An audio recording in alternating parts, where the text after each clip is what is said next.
إذا أعجبك الفيديو لا تنسى الاشتراك وتفعيل الجرس. وأهلا وسهلا بك في قناة فريوحة.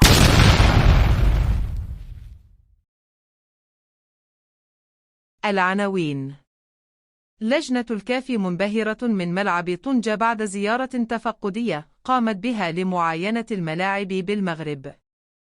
التفاصيل: عاينت لجنة تابعة للاتحاد الإفريقي لكرة القدم كاف أمس الأحد ملعب طنجة لتقف على تفاصيل التحديث الشامل الذي شهده الملعب منذ قرابة عام ونصف ليصبح في حلة عالمية على بعد 8 أشهر من تاريخ انطلاق بطولة كأس الأمم الإفريقية بالمغرب.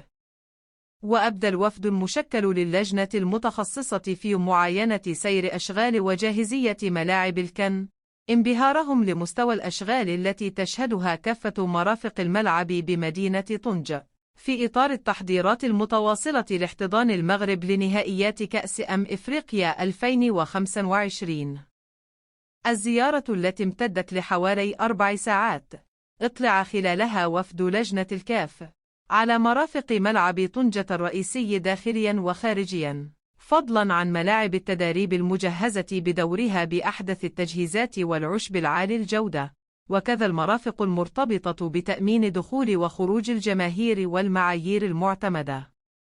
الزيارة التفقدية التي شهدتها مدينة طنجة تأتي في إطار زيارات ميدانية أخرى تقوم بها ذات اللجنة لبقية ملاعب المغرب المرشحة لاستضافة كأس إفريقيا دجنبر المقبل. الفيديو لا تنسى الاشتراك وتفعيل الجرس.